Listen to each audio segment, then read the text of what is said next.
It's 7. Big news. Happy news. If you're a Cowboys fan, it's a very good day. Oh, man. Seems like the nation got heard. And you know what it is? It's Biscuit. It's time to talk about it. That being said, let's get busy. Oh, yeah, the big news today. It's a happy day. Normally, I don't like to see anybody lose their job, but man, this guy had to go. Eberflus is fired. Happy trails, buddy. Happy trails. Oh, my God, did I ever see this man was brought in by the management, Jerry, or I guess it was Stephen Jones that hired him. They hired this guy before they even hired Schottenheimer. And what was our results? Cowboys gave up 511 points. Just made us a laugh. That's the most points in Cowboys history that any defense that Cowboys ever had gave up. Those numbers. 8 times a team this year scored over 30 points. And you guys want to say, well, the players, yeah, he needed players. And that's a given. Jerry made it a point to try to get him players. I mean, he did get Kenny Clark in the Michael Parsons trade. He then traded and brought in Logan Wilson and Quinnen Williams. Yeah, we still needed help on the back, and we still needed a dominant pass rusher. I get it. And Clowney was not, a 26-year-old Clowney. He's a 33-year-old Clowney. Did a hell of a job. But he didn't get no off-season training. He just came in off the couch into the season a little bit. Cowboys signed him, and, it took him a while to get his legs out from under him. And when he did, he ended up with 8 sacks this year. Kudos to Clowney. So, and like I said in previous shows, I think he deserves another year at Dallas. So when you come in, by the way, if you come in, please smash that like button, hit that share button. Try to get my algorithm out a little bit. But yeah, the big talk, Eberflus got fired. Every panel I was on, every podcast I attended, every big time podcast that I was in with, they all was saying the same thing: flush Eberflus. All you got to do is go watch some of his stupid formations I literally watched him in third and shorts put the defense in a prevent. I mean, the quarterback was probably looking like, "Are you really going to run this up?" I'm in my chair here screaming at TV, "Get out of that formation! Get up on the line!" They didn't. It was an easy pitch and catch for first down. I'm talking 3rd and 4, and he's putting the defense laying off the receivers about 10 yards. You want to see it in perspective? Go watch the end of that Packers game, that fucking tie. Jordan Love was in a 4th down, and the defense was in a 2-deep cover, in a 2-deep zone. It was an easy pitch and catch for that first down to keep their drive alive, where they can go down and tie the damn game. It was stupid shit like that drove me nuts all season long. And in the few times that he did blitz, our defense, that's when we played the best defense. We had the best, our defense played the best when we blitzed. When you put our guys in man-to-man. They rose to the occasion. They didn't always win, but they did rise up and play really good in that situation. So, but he was who he was. To put it into one of the main mess ups, the whole season was a mess up. I mean, you have a high powered offense like that, and you got one of the best offenses in the league, and you can't do a damn thing with it because you got a defense that gives up 31 points a game. Hell, 32 points a game. That's nuts. It's just, man, it was sickening to watch. Cowboys got a total of 6 interceptions this year, lowest in team history. Donald Wilson got 2. Trey got 1. Deron Bland got 1. Deron Bland got 1. Also, was a pick 6. Marquise Bell got 1, and Trick Bridges got 1. That's the lowest in Cowboys history. We're coming off of years of having 20 plus turnovers each year for 3 straight years to this. So it was wretch. The office listened to the fans. This guy was pathetic, and they had to swallow a lot of crow on this because they hired the guy.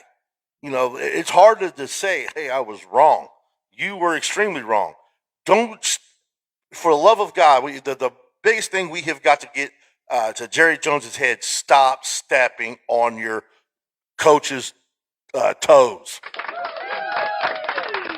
If you're going to hire a coach and you're going to put everything behind this coach to be successful, then you got to let him be successful. You got to let him have some input. You got to give him what he needs, not somebody that's just going to get put there and do what the hell they want to do. It was a bad formula, and it was a formula for disaster, and it's exactly what happened. Well, and he's gone. I applaud that. I really don't know who the hell would want to hire this guy. I'm being honest. After you see an atrocious year like this of running a defense that allowed 511 points, and they got the name Dallas Cowboys behind them. That doesn't make sense. Bad defense in Dallas just does not make sense. And it was a bad defense. Yeah, the defense has been struggling even with Parsons. And we can all say, well, you know, if Parsons would have been there, would they have been better? Probably. They would. You know, he's a pass rusher, but last year he was there. They didn't do shit. 2 years ago he was there. The entire big time defense was there. What happened? They gave up all that points to the damn Green Bay Packers in the playoffs. So the defense has been struggling for a few years. It's time to really concentrate on this defense. Jerry has openly said, you know, how he is the general manager. Nobody else is ever going to be a general manager of this team, and that sucks. It really does. Even though I look for Jerry to really step up, I think they're going to have to step up. The nation's coming after him, and they're hearing it. We're all over social media. I'm doing this. I'm seeing Boss Cowboy on Twitter. I'm seeing Laws on YouTube. I'm seeing it everywhere. I'm seeing my boy Spartan on TikTok. They're going nuts. We want to put together a chance to win. Just one chance. Put it all in. Just get us one. I mean, we would be happy. I mean, good God. I mean, you've got an opportunity this off season to really do some damage, and here it is. But now we're going to have to have a fourth defensive coordinator in as many years, and I know that's not good. That's not good. That's not good at all. So, who's up some possible prospects? Well, I'm seeing, of course, you guys know my personal is Al Harris. I would love for him to be our defensive coordinator. I've seen some interviews and I've talked to some people. I don't think he wants to be a defensive coordinator. He's happy at being a defensive backs coach because that's where he feels comfortable at. So if that's what your forte is, and you know what you're good at, do your job. So I'm kudos to him. But I, as a person, on a personal note, yes, I'd love to have him because with him, our secondary was monsters, man. We're bringing guys in off the practice squad, and we're putting them in the Pro Bowl. He was a good coach. He's a real good coach. So my personal favorite would be Al Harris, but that's neither here nor there.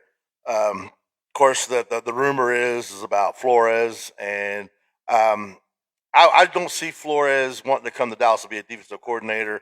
I see him trying to open up as a coach because obviously there's some head coaching jobs that's open right now because Harbaugh got fired. The Atlanta Falcons coach got fired. Um, there's going to be more of the fall. I think the Cardinals coach got fired. So there's some coaching jobs coming up. Halfway, I understand even Pete Carroll could be on the hot seat.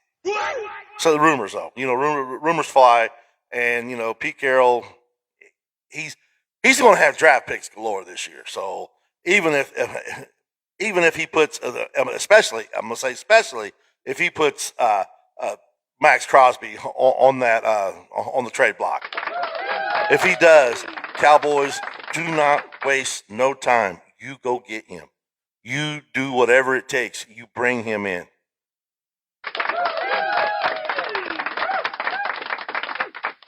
But few prospects.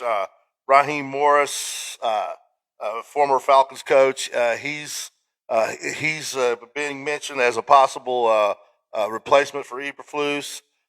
Also, Jonathan Gannon, former Cardinals coach and Eagles defensive coordinator.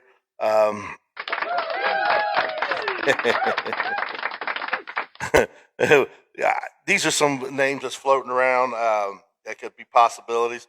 But I think if they're going to be hired, they need to be dealt with by Schottenheimer. Now, personally, I think that Schottenheimer has this guy on the coaching staff that he's interested in. I think that's Aaron Whitecotton, and we'll yet to see that. So, but these are names that's floating around that I'm seeing. Also, I heard an interesting prospect today because the Cowboys have got got the 12th pick in the draft, and I think they got the 21st pick in the draft. So they got some good draft clout, and everybody knows if you're going to be looking at two of those players from Ohio State. You are going to be looking at a Caleb Downs. You're going to look at Sonny Styles. But also, you're going to look at that kid from LSU. Now, them's three guys that they're expected going within the top 20. So, if it comes down to pick 12 and we don't trade back and we don't trade up, then yeah. And if that kid from I can't pronounce it. I can't pronounce his name. If that kid from LSU is on the board, yeah, you take him. But if he's gone and you got Caleb Downs, who's a safety, you better flip a coin between him and Sonny Styles, but you might end up with both. But you take Caleb Downs. You take Caleb Downs. And with that being said, as good as those guys were this year, you know why they were that good? Matt Patricia. Could be a dark horse. Could be somebody to think about. Who knows? But let Shoddy make these decisions. Let him interview the guys to see if he has a connection with them. Just don't overstep your bounds and say, this is who it's going to be, take it or leave it, because that sucks. It really does. Because you're going to have conflicts. Like the biggest conflict they had was the Washington game. The Washington game, Jerry made a trade for Logan Wilson. The reason why I made that trade, because Kenneth Murray was a complete disaster. He traded for Wilson for that reason. And Jerry is always in these meetings. he's when there's a meeting with the Cowboys, he's right there. Nothing runs this team without him, well, without his knowledge. So he's in the briefings, he's in the meetings, and when he leaves the meetings and they're understanding what's going to happen in a rotation, he knows who that rotation is supposed to be. And then the guy you just picked, you just went and got to try to make your defense better, don't even get played. And there was no excuse for it. At this point, you might as well. I think Eberflus know his job was over, and he just said, "Hell with it." He just going to do it his way, and whatever.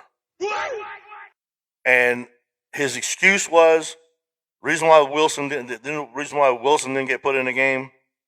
They forgot. They forgot about it? How in the hell can you forget about a guy who's standing right next to you? How's that happen? It doesn't make sense. So that was his excuse on why he didn't get to play in that Washington game. And Jerry Jones had every intention on Logan Wilson getting a lot of snaps because Kenny Murray was a disaster. I mean, I go over to my boy Spartan's page. We watch film, man, and he can point out everything that fundamentally that Kenny Murray was bad at, and he was bad fundamentally. And he's a pro. Should not be happening. Should not be happening. So by personal, I say, like I say, it will be Al Harris, but don't be afraid to accept a Raheem Morris or a Jonathan Gannon. They both have connections to the Cowboys and to some former coaches of the Cowboys. So they'll probably definitely be brought in for a cup of coffee. But I'm saying, man, with the Cowboys ended up with a couple of these Ohio State players. Don't be surprised if Matt Patricia don't get brought in for a cup of coffee.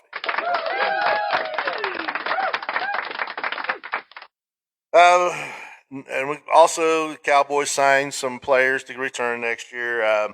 These are prospect guys, of course. Israel, I'm gonna try to pronounce this. Abanaconda, running back. He's a one they made a late season trade for. Some people are very excited. They see he's got potential. They got him coming back. They're also bringing back Trajan Holding. Remember, he's a wide receiver. Paris Campbell, former Colt, they're bringing him back on the practice squad. Also, Marcellus Johnson is offensive lineman. I really haven't seen much on him. You know, a lot of these guys played in the preseason. They ain't played at all, and they've just been on the practice squad.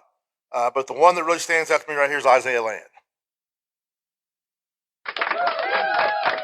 Isaiah Land. He's really good. He's a really good prospect. He's going to get another. He's going to be a Dallas Cowboy this year. Next year in 2026, and he'll probably be on the practice squad. He's in the development stage, but he is. If you remember, he's got some potential. So that's the one that stands out to me is Isaiah Land coming back. Also, Zion Childers, they're not going to let him hit waivers. They're bringing him back as to the Cowboys on the practice squad. He's also somebody that's a very big prospect. And also Julius Wood as a safety. So all those guys got re-signed today to be back on the Cowboys. They're probably going to be, like I say, developing stage. But it wouldn't surprise me to see Isaiah Land make strides and possibly make the roster next year.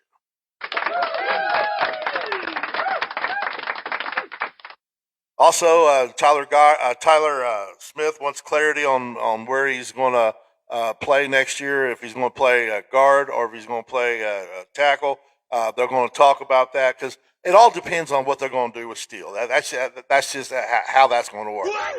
Because Steele is yeah, he's had some good games. And personally, I like Steele, but man, some of his pass blocking is atrocious. I mean, he does get beat a lot. He does get called for penalties. But that all depends on what they're going to do with him.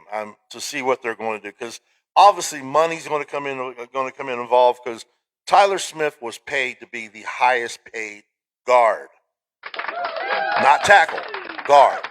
Now I was in a debate with Lando last week on this. Now everybody's taking me wrong that I definitely want to put Tyler Smith at left tackle. That's not what I'm saying.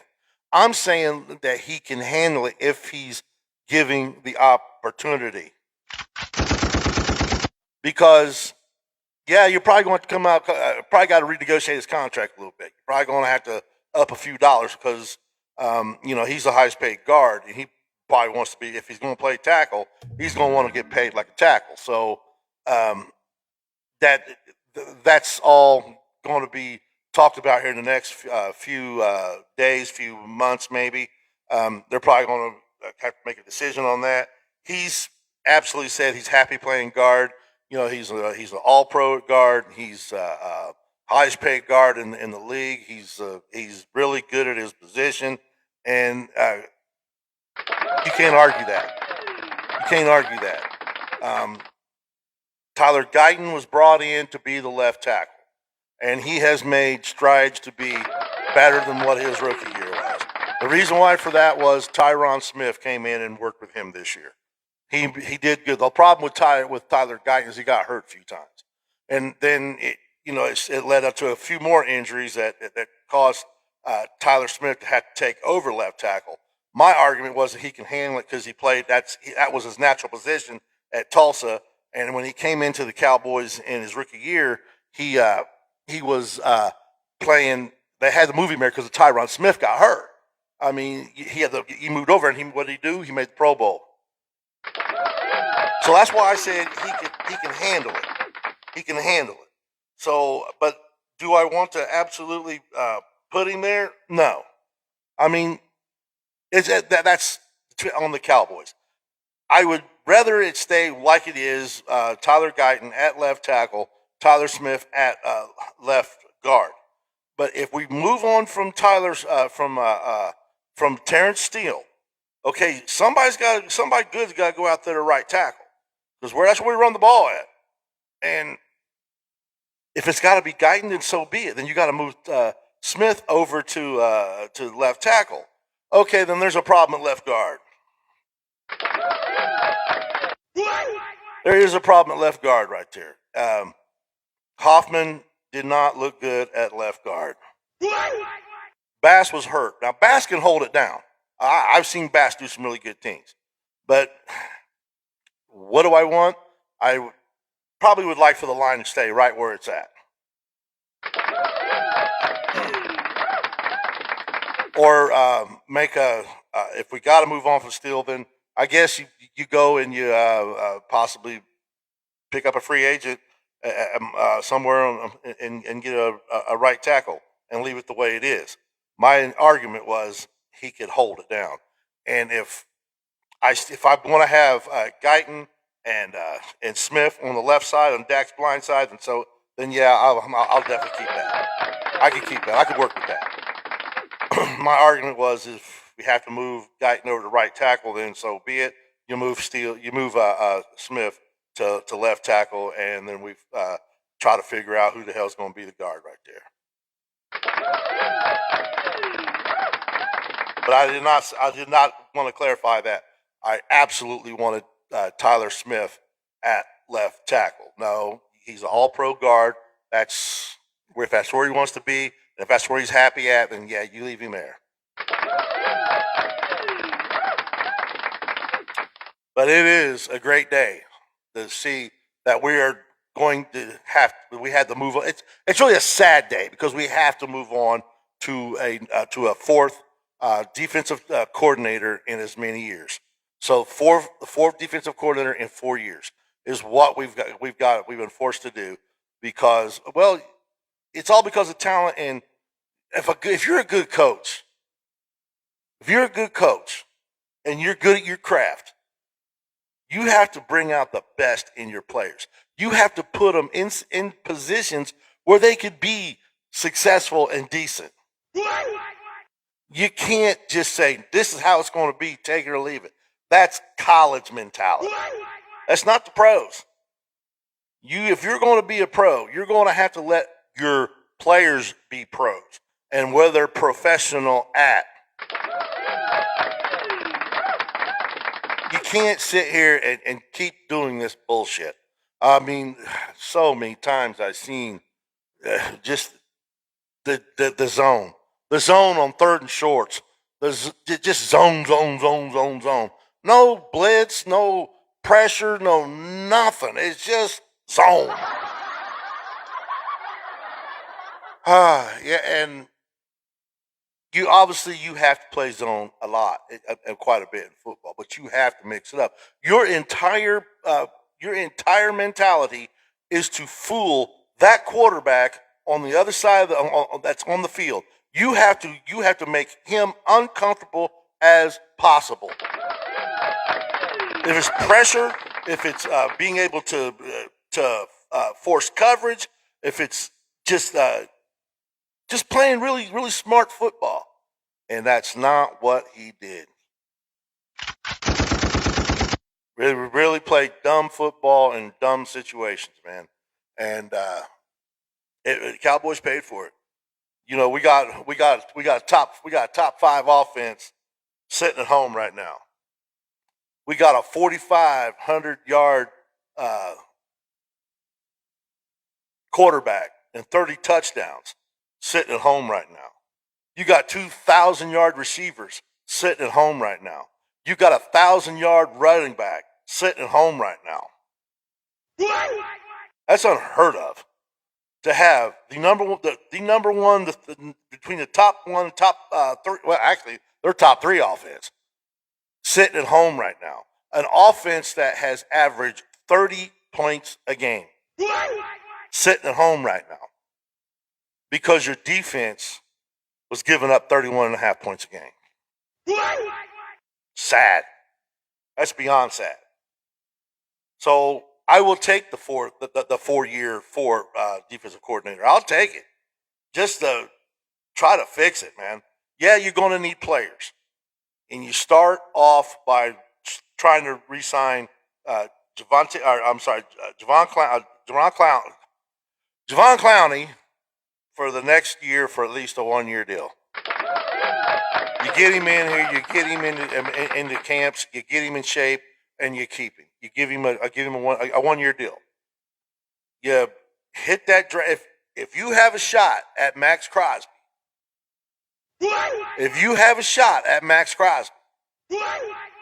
you go for that. Whatever it takes. If it means giving up a first-round pick this year and a first round next year, you get Crosby on your defensive line. You got something to work with there. Then you start hitting free agents. You look for to bring in a safety. You look to try to bring in a veteran corner to help Ravel out. And most importantly, you draft a damn linebacker. Gotta have a linebacker, man. Our linebacker core is absolutely ridiculous. So that's if you have a shot at Max Crosby. Obviously, if you're going to get Max Crosby, you're losing that number 12 pick. You're losing that if you have a shot at him, because the Raiders are going to want that. Raiders are going to want to put all these players together, and which would probably help keep Pete Carroll his job, because he'd have young guys to work with, and he knows how to work with young guys. He's made a living. He's made a career out of it. All the championships at USC, building what he did at Seattle. Yeah, he knows how to work with young guys. So that's what you do, and then you have a shot at being a very competitive team next year. And I say you go for it, whatever it takes. You get Max Crosby in this door. If they put him on that trade block, Dallas, do not let that get by. Do not let that go by. You fire the gun on that. But that's a lot of what ifs. What we do know is we got 2 first-round draft picks. We got 2 first-round draft picks, and we have to hit on both of them because there is no second-round pick. He's sitting on your line now in Quentin Williams. There is no third-round pick. He's sitting on your line right now in Kenny Clark. You have got to make these 2 picks stick. You got to be explosive. And to me, trading one of them away and getting a Max Crosby makes perfect sense to me. It does. It does because he is somebody that's a dog. I mean, he's a dog. I wish I had a dog bark on my panel here, but I don't. So I'll just give him. I'll give him fire the gun for him, man. He is a dog. I'm a huge Max Crosby fan. I love his attitude. I love his hey, I'm going to hit you whether you like it or not. And I love his football game. He is a dog. But if whatever it takes, I say whatever it takes, you get him in the door, and you put him on your line. If they put him on that trade board, you fire the gun on that. You go get that, Jerry. You've got the clout to do it. Obviously, the few things we have to do is still we gotta get busy and get restructure Smith. Restructure Smith, that's where the clarity is going to come in effect here with him, because if they're going to force him to play tackle or guard, you're going to restructure his contract and free up some money with him, Dak, and CD. You can free up about $70-some million on top of the $25 million you're sitting on now. Then you can sign both Javonte Smith and George Pickens. A lot of the franchise tag is going around about Pickens. I'm against the franchise tag because you're giving up a lot of money for one season. We don't want to do that. I say you sign him for about there's a rumor going around right now. I'm not going to repeat it, but it's rumored about being long term. So we'll see how this pans out. But you sign him. You get him in the door, and you keep him because there you got money to work with. You cut your player. You cut one of the players that I said you need to cut. The main one, that was Trayvon Diggs. He was a cancer in the locker room. He wanted to be with his buddy Parsons. Kudos to Trey. Thank you for the few years that you played at your top level, but fuck off.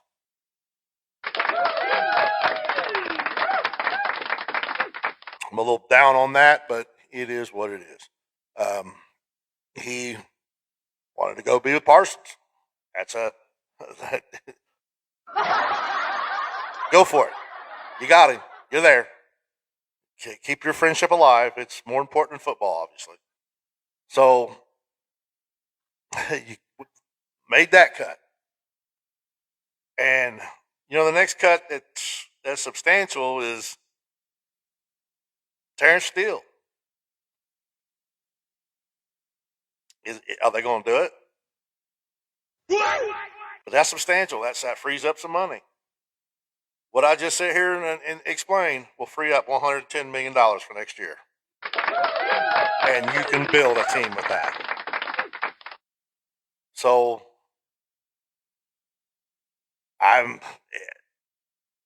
if you come in, please smash that like button and hit that share button. It's good to say, Brandon. It took you long enough to get on here. I've been on here now for rambling about 35 minutes and you ain't came on. What's up with you? I hope you're doing good, buddy. Please bear with me tonight. I had a little back procedure done on me earlier today, so I am a little droopy, so a little loopy and droopy loopy, I guess to say.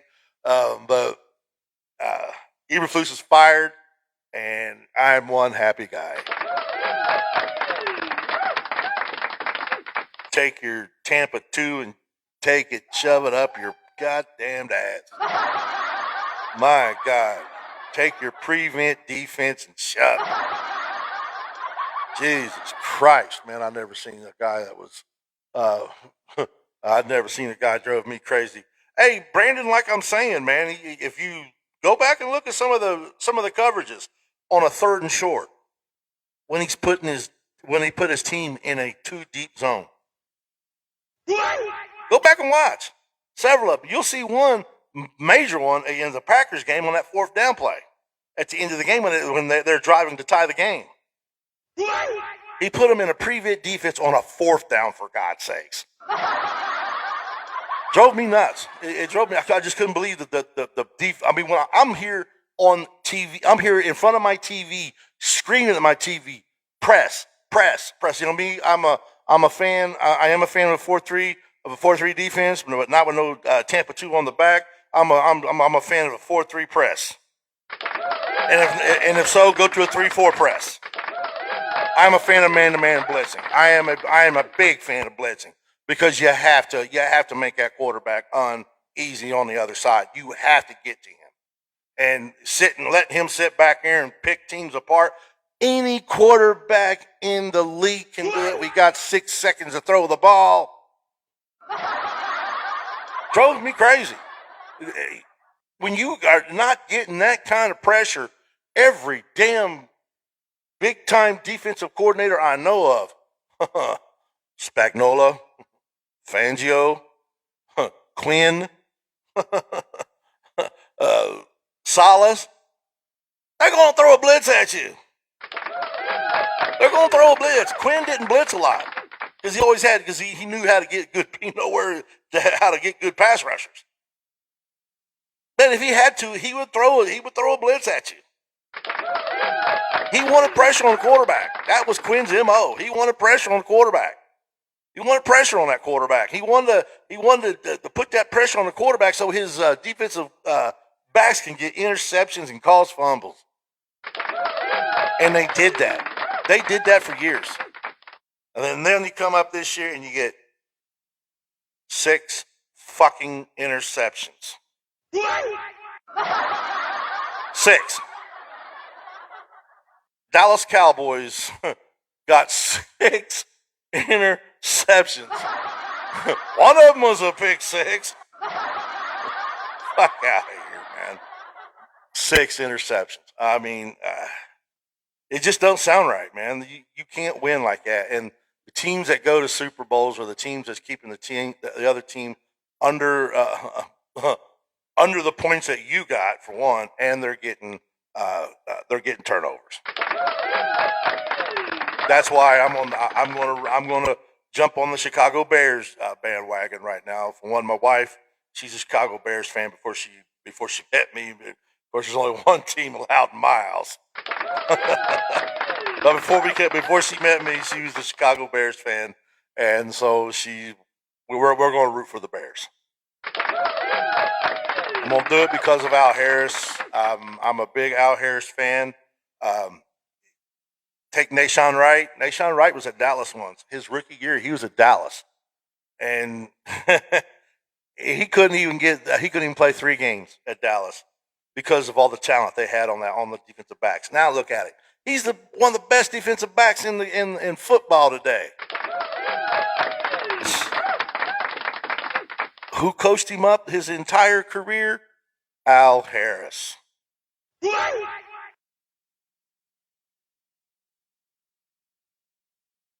Yeah, I'm not against the Rams at all. Going. I love their offense, and I love Puka Nacua. Oh my God, I love Puka Nacua. Oh my God, that guy's that guy's an amazing receiver. I've never been a big Matthew Stafford fan, but I've never doubted the fact that he can flat spin that rock. He can spin it. It's laser. He can flat spin that rock. So I've never denied the fact how good he can throw the ball. I've never been a big fan of his, like I said, but I wouldn't be against the Rams. Watching the Rams, I'm gonna go for the Bears because they cause turnovers. They get turnovers, and they keep their opponents' scoreboards down a little bit. I mean, yeah, their quarterback still. I don't know. Caleb's starting to play some good football, man. He's playing some decent football, man. I mean, I don't know. I don't think they'll go to the Super Bowl. They may win a playoff game, but I'm gonna rock with them because of Al Harris. That's who I'm gonna rock with because of Al Harris. Um, I wish he was still at Dallas. Right now, I promise you, Dallas wishes he was still at Dallas because this was the worst secondary in history. Like I was saying earlier, Cowboys gave up 511 points. That's the most in Cowboys history.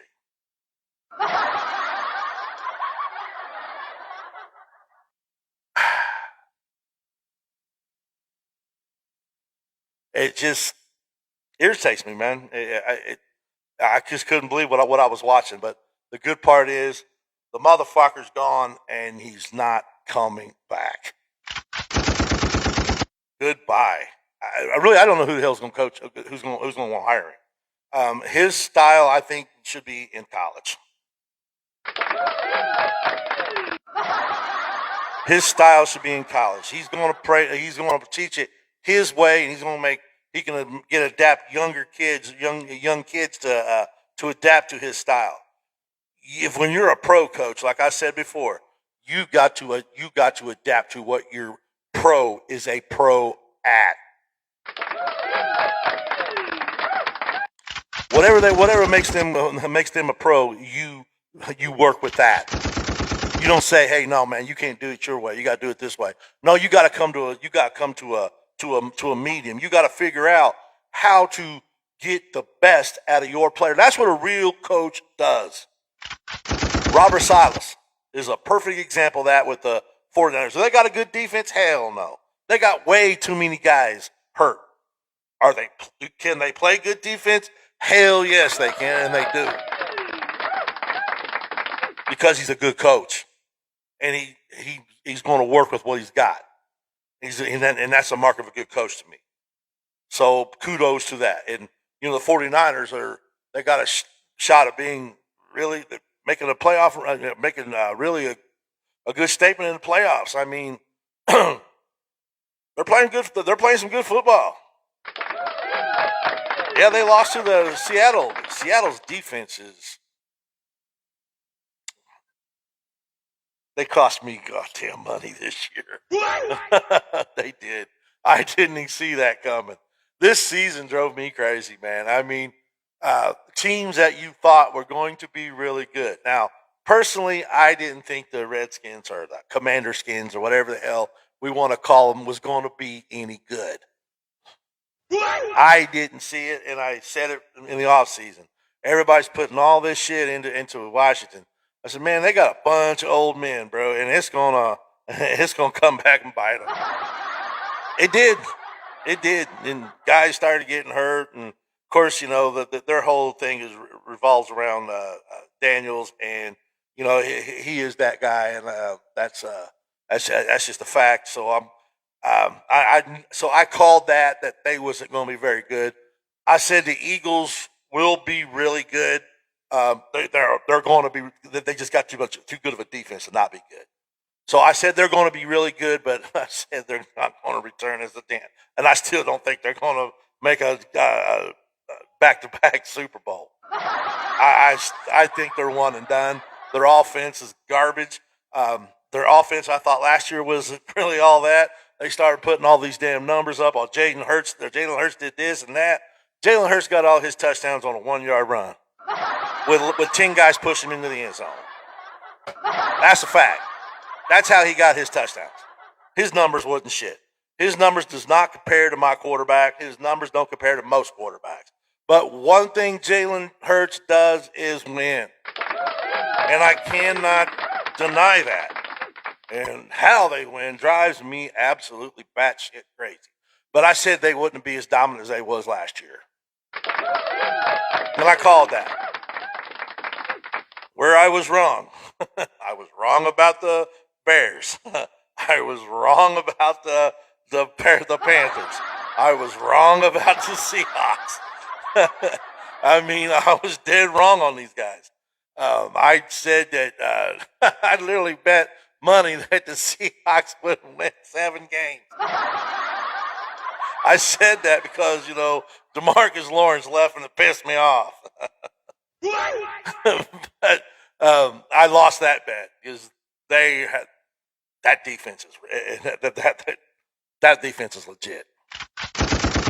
That defense is legit. When you can hold, when you did what you did to the Niners, man, and hold them to 9 points, shit. They got the markings to win it to go for a run. Because for one, you're gonna have to go to fucking Seattle to win. They got home field advantage. And y'all know how loud that crowd can be. They can be really loud. The 12th man can be really loud. And their defense is really good. Sam Darnold, I felt, got robbed by the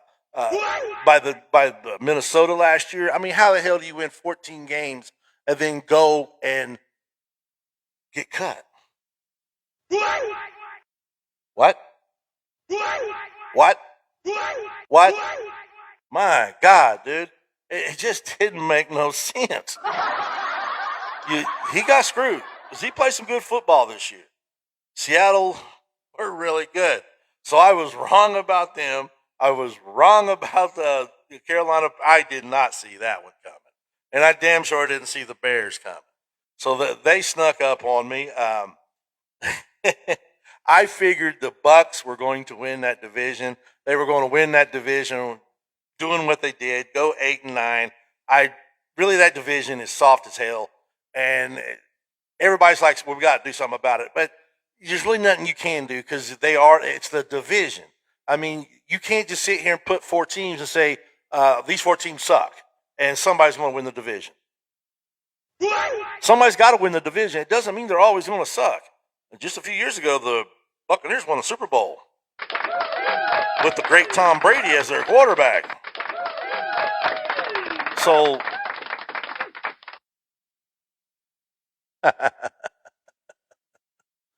oh man, yeah, that's true. That man. See what we're saying here. Okay, I got you. That damn thing shows up. Jack surprised me. There's another one that surprised me. They surprised me too, bro. Hell, the Colts surprised me. Who the hell seen that coming? I sure as hell didn't see that coming. And if Daniel Jones wouldn't have got hurt, Colts are going to the damn playoffs. I believe that wholeheartedly. They were, at one point, they had a better offense than the Cowboys this year. At one point. They had a better offense than the Rams at one point this year. I mean, Colts were balling out, dude. I mean, who the hell seen that coming? I did not see that coming. So this year was a really exciting year in football. It's going to be a really exciting playoffs because you got teams that shouldn't be there who are there. And I was on a panel today with a guy, he's all about Carolina Panthers. And, the Panthers got there on a technicality. You know what I mean? But they are the champions. So that's kudos to them. You have 3, 8, and 9 teams battling it out to see who is going to win that division and host a playoff game. I want to talk about the Colts. Leonard starting to set of Rivers, we would have 1, 2, or 3 games. Yeah, but they said that Leonard got hurt in one of those games. So I think that's why they did bring Leonard in. Now, being a Notre Dame fan, of course, I love Riley Leonard at Notre Dame, but he's not what you call a good pocket passer. He's really not. I mean, but Steichen didn't use him the way he should have been used, though. Riley Leonard's a hell of a dual threat quarterback, though. He can run with the ball. He can run with the ball. Shit. What did he get? 12 touchdowns for Notre Dame last year?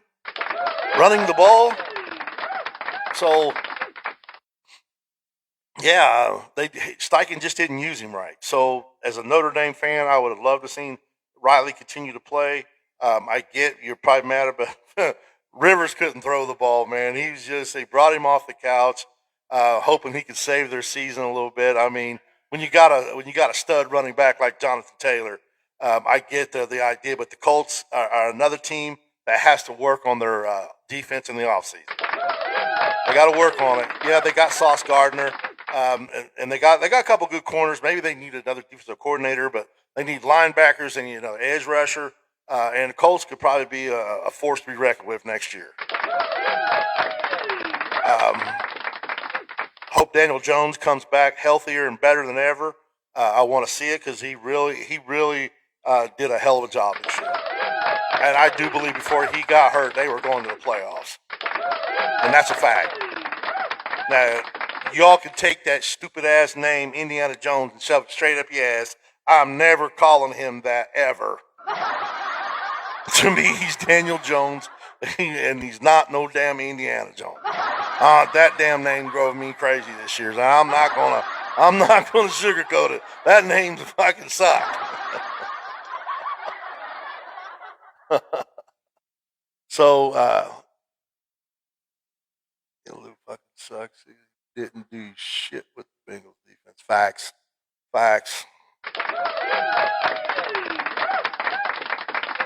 So, yeah,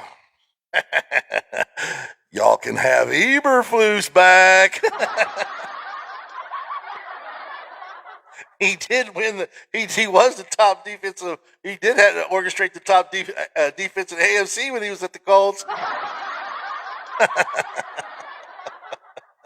I don't see nobody hiring that guy, man. That guy's a pathetic dude. That guy's pathetic, man. The good thing about I can say when Eberflus was at the Colts, he had a prime, healthy Denarius Leonard. He did. Before Leonard started hitting all those injuries, man, he was pretty damn good. But after that, he just became a nobody, and hell, I don't even know where he's at right now. I have no idea where he's at right now. So that was wrong fucking button, but oh well. That's the button I wanted to hit. I have no idea where he's at. Wow, this has been the longest show I've done since I started doing this. Yeah, Eberflus is fired. Eberflus is fired, and you're looking at one happy Cowboys fan right now. I mean, I'm really, really happy because 511 points in Dallas Cowboys' name does not make a bit of sense to me. I'll never understand how anybody could ever keep a job, putting up that kind of production. That was absolutely atrocious, man. I went over some of the prospects. Like I say, my favorite, it would be Al Harris. But I'm seeing ties for Raheem Morris and Jonathan Gannon, but I'm going to keep an open mind because I really think Matt Patricia can be looked at. I really do. I'm gonna continue to say that, and I'll probably be looking more into it as we go towards getting closer to the draft. Obviously, the playoffs are coming up. I'm going to be doing some content on that, and but today's a good day for me as a Cowboy fan. Our message got heard. Our message got heard. We want rid of this guy. We was all over Twitter. We were all over Facebook. We're all over TikTok. We're all over Instagram. We're all over everywhere. We want rid of this guy. This guy drove us crazy, man. 511 points in the Dallas Cowboys does not make sense. When you wear that, when you are a part of this organization has a legacy of greatness. Not so much in the last couple of decades, but it has a legacy of greatness. 511 points on given up on defense is not part of their legacy. It is not part of their legacy. That Cowboys have always tried to have a somewhat of a decent defense. They could put a defense. All they needed this year was a mediocre defense. That offense was absolutely lethal. It was lethal. It was absolutely lethal. And it got blown away because of a shitty defense. It was hired. The guy was hired by the higher ups before our coach was even hired. And that there does not make sense to me. You let your coach make a decision on who he wants as his staff. If you're going to you're going to hire a head coach, and you're saying this is the guy that you want to lead your franchise. This is the guy that's going to be the leader of all your stars. Then you have to put him in positions to be successful. You can't keep stepping on his toes, Jerry. You can't. And you stepped all over it, and it cost him.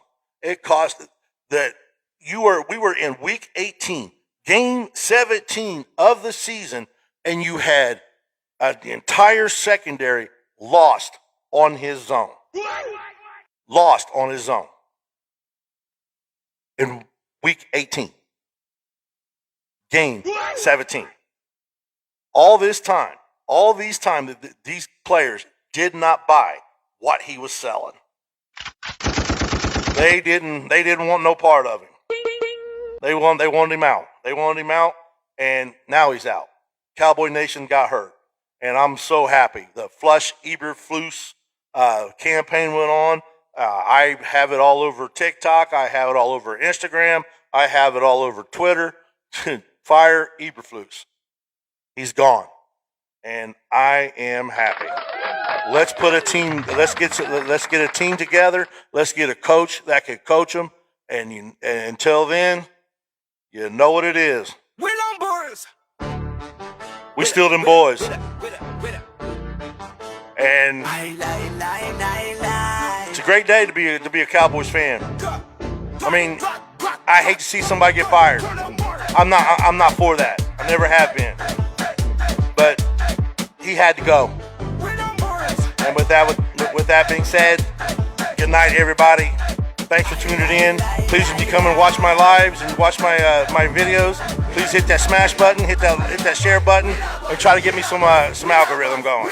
And I appreciate Brandon for stepping in. I appreciate Jimmy for stepping in. Y'all have a good one. Take care.